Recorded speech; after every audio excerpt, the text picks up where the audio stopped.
Good afternoon. This is the special coverage on the coronavirus crisis using the combined forces of News 5, Signal TV's 1 News, Radio 5 and 1PH. May isang Pilipino na rin po sa South Korea na tinamaan ng coronavirus. Sabi po ng embahada natin doon, the patient traveled overseas bago siya nakaramdam ng sintomas ng COVID-19. He was tested on Thursday and results came back positive for the virus on Friday. Nakikipag-ugnayan na po ang ating embahada sa Korea Centers for Disease Control and Prevention maging sa mga local health authorities doon para tulungan ang ating kababayang nagpositibo sa coronavirus. Pumanaw na po ang dating dean ng UP Asian Center dahil sa coronavirus disease. The university confirmed that Dr. Eileen Baviera died of severe pneumonia caused by COVID-19 earlier today. Baviera was in Paris attending an international conference last March 4 to 11. One of the participants there tested positive for the virus. The former dean tested positive for the disease last March 14. She was confined at the San Lazaro Hospital. Baviera was 60 years old. Mula po sa Metro Manila, dumako po tayo sa Batangas kung saan umakyat na po sa 5 ang bilang ng mga nagpositibo sa coronavirus disease. Kamustahin po natin sitwasyon dyan kasama si Batangas Governor Dodo Mandanas na nasa linya po ng telepono. Magandang hapon, Governor Mandanas.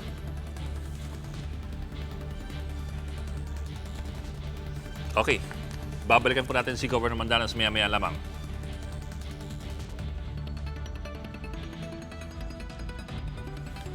Hindi lang po health workers at checkpoint personnel ang tinatawag na essential worker ngayong panahon ng enhanced community quarantine sa Luzon. Tunghayan po natin ang kalbarang tinitiis ng iba pang trabahador para lamang kumita para sa kanilang mga pamilya. Narito po report. Pasa ng maleta at ecobag na puno ng gamit, sariling diskarte sa paglalakad ng mga tao ngayon. Kapag napagod, magpapahinga sa gilid ng kalsada at doon na rin magpapalit ng damit. Dahil sa enhanced community quarantine na ipinatutupad sa Luzon, paralisado ang mga pampublikong transportasyon. Kaya walang magawa ang grupo ng construction workers na ito sa Bacoor, Cavite, kundi maglakad makauwi lamang sa kani-kanilang pamilya. 2 sa kanila ang uuwi pang Caloocan at ang 3 ay taga Pampanga. Bus po kami doon na alas 5 ng madaling umaga. Saan po? Saan po? Pakwento nga sir. Sa Bacoor po. Tapos? Linakad po namin. Papuntang? Puntang hanggang dito po. So, bakla. Saan pa kayo didiretso sir? Pampanga po siya.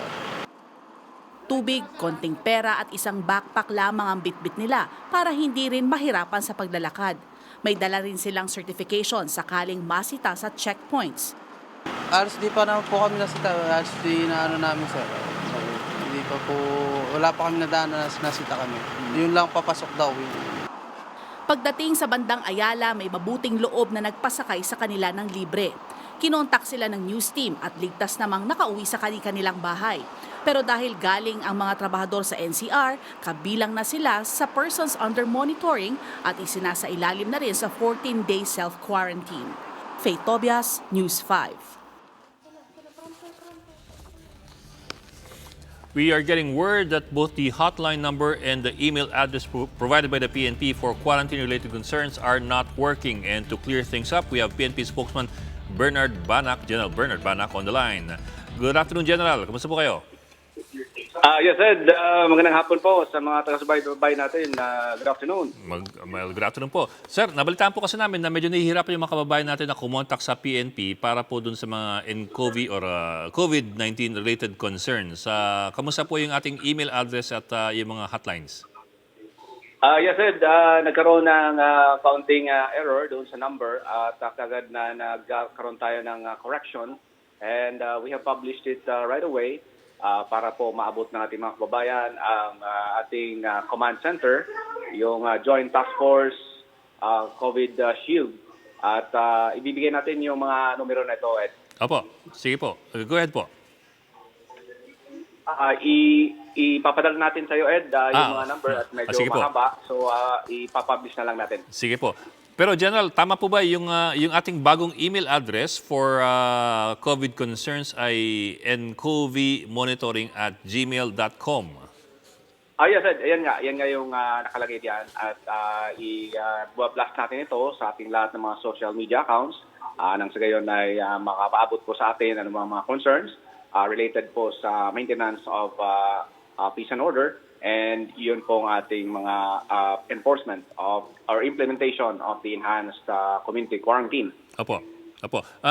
Question po about, let's look at the bigger picture po. Kamusta po sa Metro Manila ang implementation ng curfew at yung quarantine? What's your assessment po?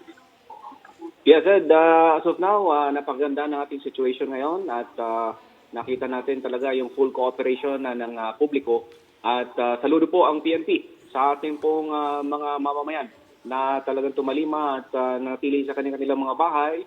At nakita natin ngayon ang mga gumagalaw na lamang ay yung mga essential workers and mga trucks and deliveries ng basic commodities and yung mga emergencies, no?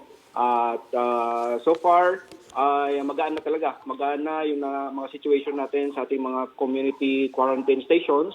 At medyo nagbawas na tayo ng ating mga personnel at nag-focus ngayon tayo sa ating maintenance of order. At binibigyan natin ngayon ng focus ang mga residential areas at naging mga commercial areas nang sa gayon ay mabigyan natin ng katiyakan ng publiko na walang anumang magaganap na mga anumang disorder at manatili ang lahat sa kanilang mga bahay and to maintain yung social distancing. General, balita po namin, bagsak yung crime rate ngayon. Yes, as reported by our regional director of NCRPO, Police Major General de Bolsinas, around 80% drop in the crime incidents and crime rate. And even for the other regions, for the whole of Luzon, the same. The situation is the same.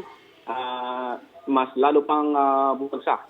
And we credit this to our public for their full cooperation to our enhanced enforcement and implementation of the enhanced community quarantine. And we enjoin the public, we urge everyone to continue this. Patuloy po natin hanggang sa matapos po yung quarantine period na April 13. At ang PNP po ay handa pong palaging tumugon sa inyong pong pangailangan ay ilalathala natin ang lahat ng mga numero natin para maabot po ninyo. Apo. Pero kung mayroon po talagang emergency, ang pinakamaikli pa rin ay yung 911. So maaari po tayong maabot through the DILG Hotline 911. At ang PNP ay kakampi mo. So stay home and save lives, Ed. That's good to hear po. Pero balita namin, tumataas yung bilang ng mga mag-asawa nag-aaway. Hindi, biro lamang po. Maraming salamat po, General Bernard Banac. Oo, may mga natanggap kayo mga ulat, pero ay kasama to sa mga fake news. So, Unconfirmed reports po yun. Sige po, maraming salamat po, General Bernard Banac. Mula po sa Metro Manila, dumako naman tayo sa Batangas kung saan umakyat na sa 5 ang bilang ng mga nagpositibo sa coronavirus disease. Kamustahin po natin ang sitwasyon dyan. Kasama si Batangas Governor Dodo Mandanas. Nasa linya po ng telepono. Magandang hapon po, Governor Mandanas. Magandang hapon naman. Magandang hapon sa iyo. Opo, kamusta po dyan sa Batangas? Ang una nating ginagawa ay manatiling panatag ang lahat, magdasal, at ganoon din, binibigyan natin ng patuloy na tulong at ugnayan sa ating mga health workers. Yung sa inyo pong probinsya, 5 na po yung nagpositibo. Lahat po ba sila ay nasa Batangas pinapagaling o nilipat po sa Manila? Merong isa sa Batangas, yung iba, 4, nasa labas. Pero meron tayong magandang balita. Opo. Yung isa sa unang 2 na ating na-confirm na positive sa coronavirus, magaling na. Okay, that's good to hear. Pero meron din naman tayong medyo bad news. Meron pang additional ngayon na 2. Governor, you mean 7 na sila or you mean 3 naging 5? Naging confirmed na positive. So total po now is 7 or 5? Ano po ibig niyo sabihin? Ngayon naging 7. Naging 7 na. Tapos nabawasan ng isa. Dahil namatay Kaya po. 6. Opo, 6. Okay, Ang maganda dito ay meron talagang gumagaling. We will update our numbers po. So total na right now, at present, of 6 COVID positive dahil pumano na po yung isa. Yeah, ito ay bagong-bago lamang. 12:00 lang ito. Opo. Ha? Opo. Sige po. Kaya't ngayon ang ating binibigyan daan ay yung ating mga ospital ay medyo puno na. Ang pinag-uusapan ay yung mga persons under investigation. Ilan ho ba ang PUI ng Batangas? Medyo marami-rami na. Ito'y tuloy-tuloy ang pag-increase. Bukod pa dito, hindi bali yung mga persons under monitoring. Opo. Dahil sila nasa kanilang bahay. Opo. Ngayon, yung ating under Investigation. Yun, sa totoo lang, ay hindi mo masabi dahil marami siyempre hindi na nagre-report. Ay, okay. At saka, ating inaatasan nga ang ating kapares ng order ng Presidente, yung mga nasa barangay. Sila ang dapat mag-report. Kaya't inireport nila. Pag inireport naman ng barangay sa ating municipal health officer, ang mga yun naman ay inire-report na rin sa ating Department of Health. Opo. Meron kami dito na kung tawagin mga Apex at saka mga referral hospital. Ibig sabihin, meron silang sapat na kagamitan at mga health workers. Subalit, ang problema natin yung lugar. Kaya pinag-iisipan natin ngayon kung ano ang gagawin. Dahil pinag-iisipan kung itong persons under investigation ay pwede na rin self-quarantine. Naku, Gobernador, baka mahirap po yan. Pinag-iisipan. Opo. Kasi anong magagawa mo? Punong-puno ang mga ospital. Governor, sa inyo pong tansya, ilan po sila? Under investigation. Yun na nga ang mahirap. Wala tayong exact number. But are they in the hundreds or in the tens? Hindi naman, less than 100. Less than 100. Oo. Pero ang ating pinag-uusapan dito ay yung pinag-aaralan ngayon.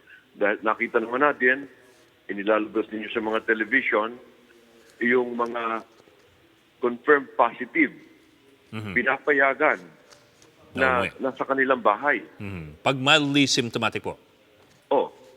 Bakit hindi pwedeng payagan yung persons under investigation na asymptomatic din na pauwiin na sa kanilang barangay? Opo. I suppose po... Yun ang pinag-aaralan. I understand po. I suppose po, baka lang po sakali kasi na dahil yung nag-positive pero may mild symptoms, alam na ng lahat at alam niya ng particular ng pasyente na siya may sakit at mag-iingat siya ng ibayo.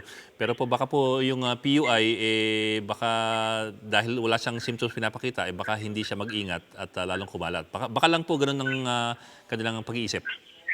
Ang problema natin ngayon, wala nang lugar sa ospital. At padalawa pa, narinig ko nga na merong, kaya ang Department of, ang mga ito, kailangan talaga hiwalay. Kaya ang pinag-iisipan natin, sa lalawigan ng Batangas, merong kaming mga tents. Kung tawagin ay family tents. Opo. Parang pang-evacuation.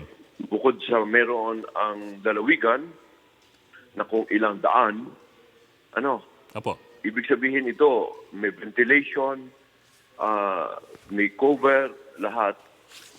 Itatabi na lamang sa kanilang bahay para maalagaan naman nung kanilang mga kamag-anak.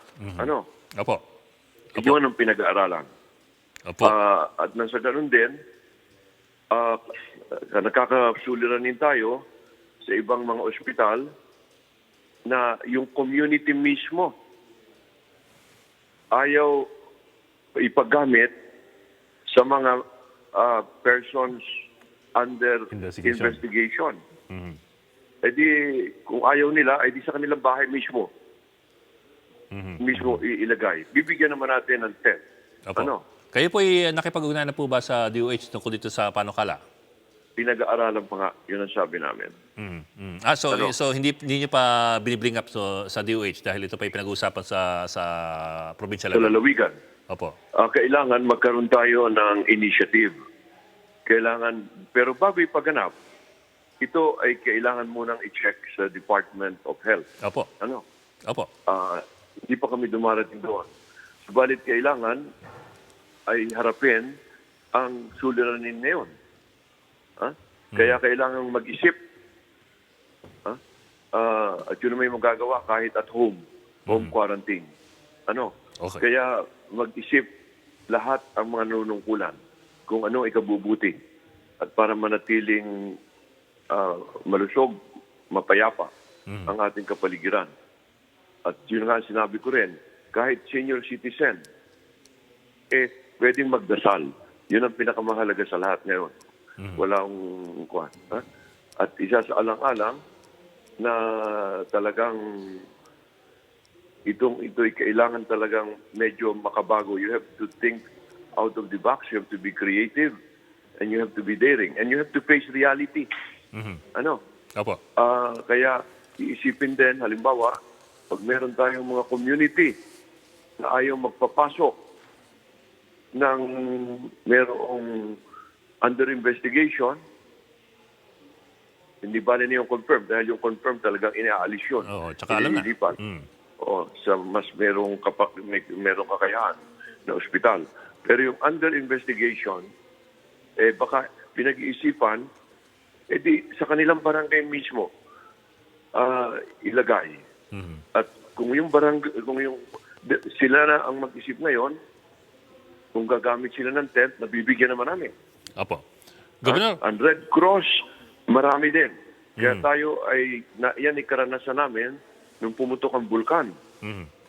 Napakalaki ng tulong ni Senator Dick Gordon at ng aming mga taga-Red Cross dito sa lalawigan ng Batangas. Opo. Meron kaagad silang nakahanda na mahigit na 1,000 na nakahanda na. At kaya kami nga, mas madali kaming naka-adjust.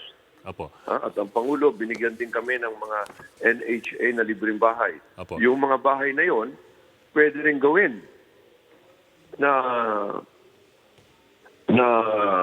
nitong ating kung tawagin ay para sa quarantine. Opo. Para sa mga... Opo. Yon ang aming pinag-aaralan ngayon. Opo. Governor, total, nabanggit niyo po yung pagputok ng taal. Kamusta ko rin po kayo tukol doon dahil nung Enero, nung pumutok yung taal, medyo siyempre napagastos yung probinsya. Ngayon naman, iba namang kalamidad ditong dumating. Kayo po ba, yung probinsya po ba ninyo, may sapat pang pera para sa panggastos naman dito sa panibagong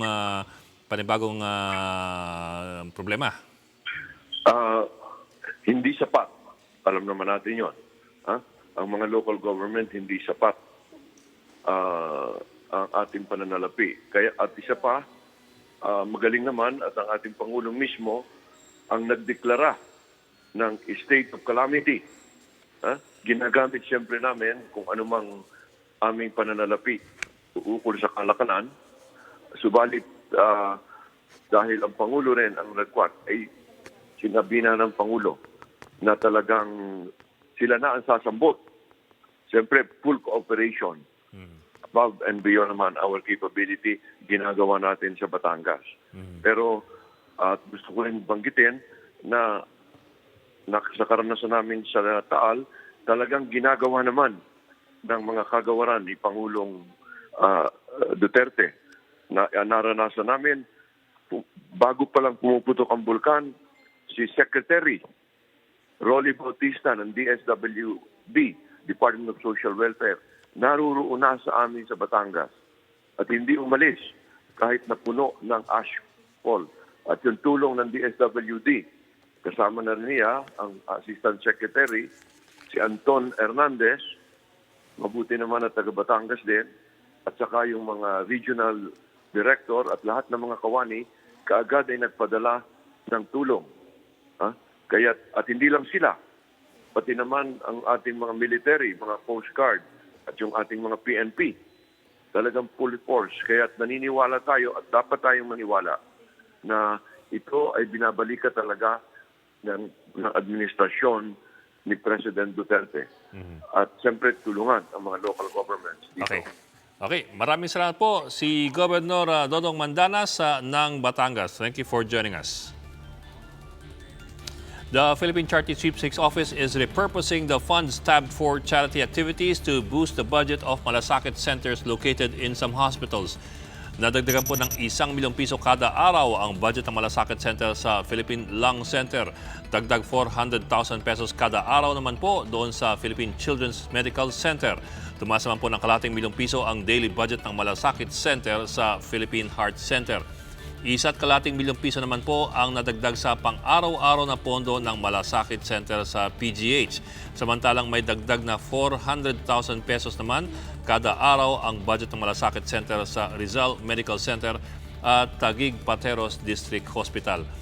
Aminado po ang PCSO na mawawalan sila ng 3 billion pesos kada buwan habang suspendido ang loto at iba pang mga larong pinapatakbo ng ahensya.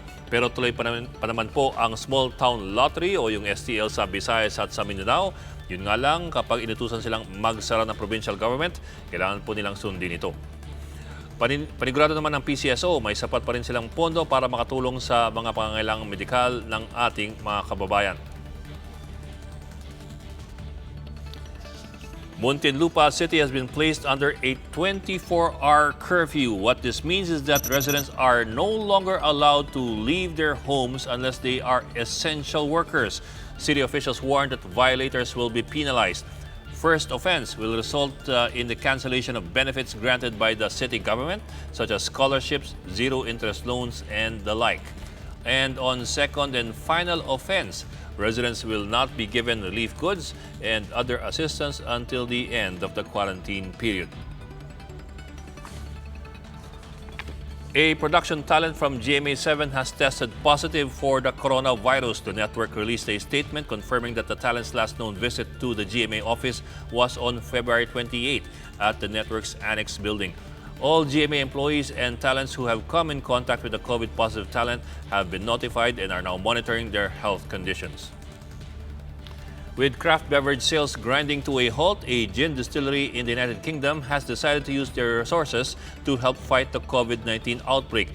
Instead of concocting gin, Verdant Spirits will use its factory to make hand sanitizers. Gamit po nila ang recipe mula sa World Health Organization na nakita nila online. The company has already received enough donations to produce 100 liters of sanitizers, and requests for the product are pouring in. Verdant Spirits will roll out its hand sanitizer in 5-liter containers and hopes to start production within a week. We looked at it as a very local basis to a small project to produce maybe 100 litres for local care homes, partnerships, surgeries and that sort of thing. And once news got out, the phone has been ringing off the wall and we just cannot possibly match demand on that. So yeah, we're looking at stepping up what we could produce. Whether it's viable to turn that into a commercial project or not remains to be seen. And that's the latest on the enhanced and expanded community quarantine in Luzon. For more updates, follow News 5, the Philippine Star, and Business World Online. I'm Ed Lingao. We are One News.